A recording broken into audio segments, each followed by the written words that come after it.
Hi friends, അസ്സലാമു അലൈക്കും. ഇന്ന് നമ്മളിവിടെ ഉണ്ടാക്കാൻ പോകുന്നത് ചിക്കൻ ബ്രോസ്റ്റഡ് ആണ്.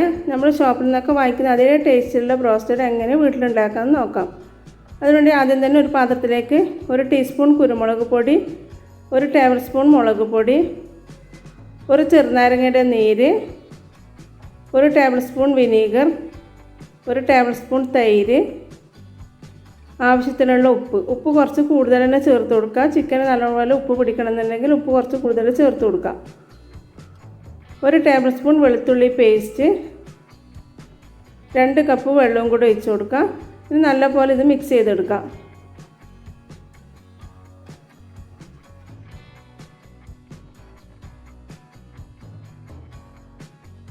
മിക്സ് ചെയ്തെടുത്തിട്ടുണ്ട്. നമുക്ക് ചിക്കൻ എടുക്കാം. ഞാനിപ്പോൾ ഒരു സ്കിന്നോട് കൂടിയിട്ടുള്ള ചിക്കനാണ് എടുത്തിട്ടുള്ളത്. നമ്മൾ സാധാരണ ബിരിയാണി പീസിൻ്റെ ആ ഒരു വലുപ്പത്തിലാണ് എടുത്തിട്ടുള്ളത്. നമുക്ക് ചിക്കനിൽ വേണമെങ്കിൽ ഫോർക്ക് വെച്ചിട്ട് കുത്തിട്ട് കൊടുക്കാം. കുത്തിട്ടിട്ടില്ലെങ്കിലും നല്ലപോലെ ഉള്ളൊക്കെ വെന്ത് കിട്ടുന്നുണ്ട്. അപ്പോൾ നമ്മൾ സ്കിന്നോട് കൂടിയിട്ടുള്ള ചിക്കനാകുമ്പോഴാണ് പെർഫെക്റ്റ് ആയിട്ടുള്ള ബ്രോസ്റ്റഡ് ഉണ്ടാക്കാൻ പറ്റുന്നത്. നമുക്കിതിലേക്ക് മിക്സ് ഒഴിച്ച് കൊടുക്കാം. മിക്സ് കുറവാണെന്ന് തോന്നുകയാണെങ്കിൽ കുറച്ച് വെള്ളവും കൂടി ചേർത്ത് കൊടുക്കാം. നമ്മൾ ചിക്കനൊക്കെ നല്ലപോലെ മുങ്ങുന്ന വിധത്തിൽ വേണം മിക്സ് ഒഴിച്ചെടുക്കാൻ വേണ്ടിയിട്ട്. ഞാൻ കുറച്ചും കൂടി വെള്ളം ഒഴിച്ച് കൊടുക്കുന്നുണ്ട്. അപ്പോൾ നമുക്കിനി ഇതിൽ ഉപ്പും മസാലയൊക്കെ പിടിക്കാനായിട്ട് ഒരു 4 മണിക്കൂറെങ്കിലും മാറ്റി വെക്കാം. ഞാനിപ്പോൾ ഫ്രിഡ്ജിലേക്കാണ് വെച്ച് കൊടുക്കുന്നത്. ഫ്രിഡ്ജിൽ വെക്കുക, പുറത്ത് വെക്കരുത്. ഒരു 4 മണിക്കൂർ കഴിഞ്ഞതിന് ശേഷം ഒരു പാത്രത്തിലേക്ക് 1 കപ്പ് മൈദയും 1/4 കപ്പ് കോൺഫ്ലവറും എടുക്കാം.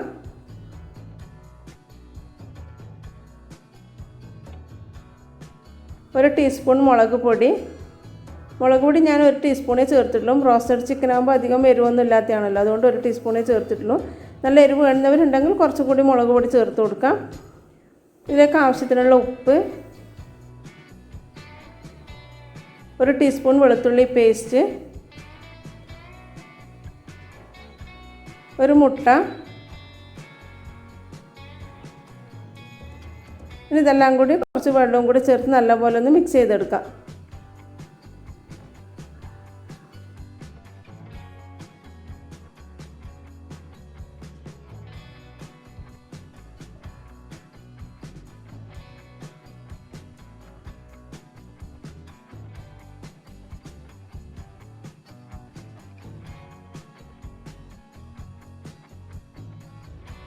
അധികം കട്ടിയല്ല അധികം ലൂസല്ലാത്ത ആ ഒരു പാകത്തിൽ വേണം മിക്സ് ആക്കാൻ വേണ്ടിയിട്ട്.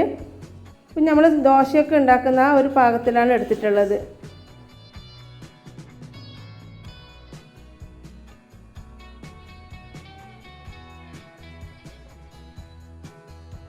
പിന്നെ ഒരു പാത്രത്തിലേക്ക് 1 കപ്പ് മൈദ, 1/4 കപ്പ് കോൺഫ്ലവർ, കുറച്ച് ഉപ്പും കൂടി ചേർത്ത് ഒന്ന് മിക്സ് ചെയ്തിടാം. നമുക്ക് ഈ ഒരു ചിക്കനിൽ 2 കപ്പ് മൈദയും 1/2 കപ്പ് കോൺഫ്ലവറാണ് വേണ്ടത്. ഞാനിപ്പോൾ 1 കപ്പിലാണ് ആദ്യം ഉണ്ടാക്കുന്നത്.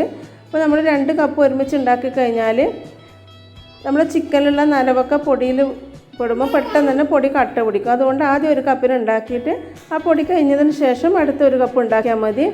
ഇപ്പോൾ മിക്സ് ചെയ്തെടുത്തിട്ടുണ്ട്.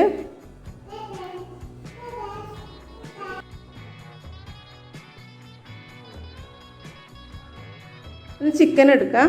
ഞാനിപ്പോൾ 4 മണിക്കൂറാണ് മസാല പിടിക്കാനായിട്ട് ഫ്രിഡ്ജിൽ വെച്ചിട്ടുള്ളത്. ഇപ്പോൾ ഒരു 4 മണിക്കൂർ കഴിഞ്ഞിട്ടുണ്ട്. നമ്മൾ മിക്സൊക്കെ ഉണ്ടാക്കിയതിന് ശേഷം ചിക്കൻ പുറത്തോട്ട് എടുത്താൽ മതി. നമുക്കിത് നല്ലപോലെ ഒന്ന് മിക്സ് ചെയ്ത് കൊടുക്കാം.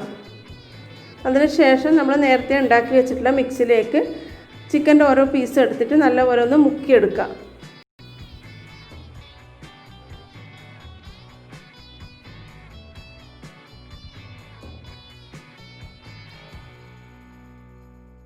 ഇതേപോലെ മുക്കിയെടുക്കുക. അതിന് ശേഷം പൊടിയിലേക്കിട്ട് ഒന്ന് കോട്ട് ചെയ്തെടുക്കാം. അപ്പോൾ ചിക്കൻ ഒന്ന് കാണാത്ത വിധത്തിൽ വേണം നമുക്ക് കോട്ട് ചെയ്തെടുക്കാൻ വേണ്ടിയിട്ട്. നമ്മൾ സ്കിന്നില്ലാത്ത ചിക്കനാണ് എടുക്കുന്നതെങ്കിൽ ഇതേപോലെ ഒരു കോട്ടിങ് കൂടി ഇതേപോലെ തന്നെ കൊടുക്കുക. ഇങ്ങനെ പൊടിയിലിട്ടിട്ട് ഒന്നും കൂടി മിക്സിയിലിട്ട് ഒന്നും കൂടി കോട്ട് ചെയ്തെടുക്കുക. അപ്പോൾ അങ്ങനെ 2 കോട്ടിങ് കൊടുക്കുക. അതുകൊണ്ട് സ്കിന്നുള്ള ചിക്കൻ ആയതുകൊണ്ട് 1 കോട്ടിങ്ങിൻ്റെ ആവശ്യമേ ഉള്ളൂ.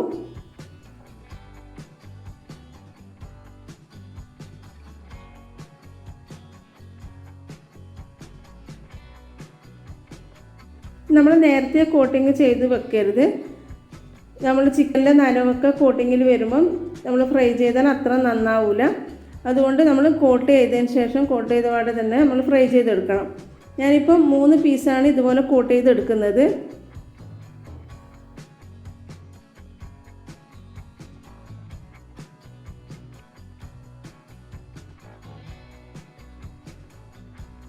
നിങ്ങൾ ആദ്യമായിട്ടാണ് എൻ്റെ ചാനൽ കാണുന്നതെങ്കിൽ സബ്സ്ക്രൈബ് ചെയ്യാത്തവരുണ്ടെങ്കിൽ ഒന്ന് സബ്സ്ക്രൈബ് ചെയ്യാം. നിങ്ങൾക്ക് എൻ്റെ ഈ റെസിപ്പി ഇഷ്ടമായിട്ടുണ്ടെങ്കിൽ ഷെയറും ലൈക്കും ചെയ്തൊന്ന് സപ്പോർട്ട് ചെയ്യാം.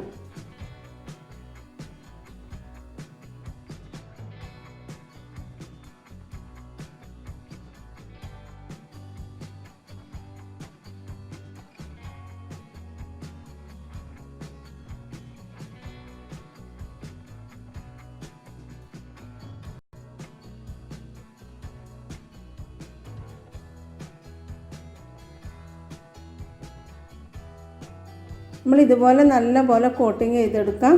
ചില ഭാഗങ്ങളിൽ പെട്ടെന്നൊന്നും കോട്ടിങ് പിടിക്കില്ല, അതുകൊണ്ട് നല്ലപോലെ നോക്കിയിട്ട് വേണം കോട്ട് ചെയ്തെടുക്കാൻ വേണ്ടിയിട്ട്.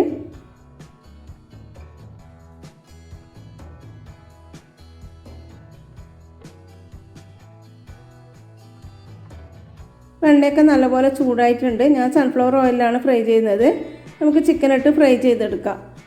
ചിക്കൻ ഇടുന്ന സമയത്ത് ഹൈ ഫ്ലെയിമിൽ വെച്ച് കൊടുക്കാം. ചിക്കൻ ഇട്ടതിന് ശേഷം മീഡിയം ഫ്ലെയിമിൽ വെച്ചിട്ട് ഫ്രൈ ചെയ്തെടുക്കാം.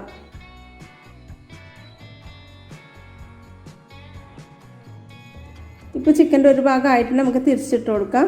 നമ്മൾ ഹൈ ഫ്ലെയിമിൽ വെച്ച് കഴിഞ്ഞാൽ ചിക്കൻ്റെ ഉള്ളിൽ വേവില്ല, അതുകൊണ്ട് മീഡിയത്തിൽ തന്നെ ഇട്ടിട്ട് ഫ്രൈ ചെയ്തെടുക്കാം. നമ്മൾ ഈ ചിക്കൻ ഏകദേശം ഒരു 15-20 മിനിറ്റെങ്കിലും ഫ്രൈ ചെയ്യാനെടുക്കും.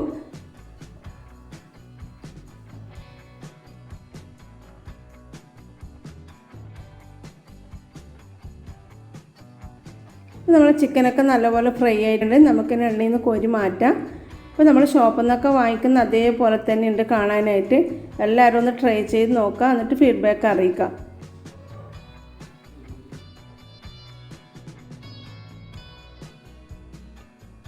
ബാക്കിയുള്ളതും കൂടി നമുക്ക് ഫ്രൈ ചെയ്തെടുക്കാം.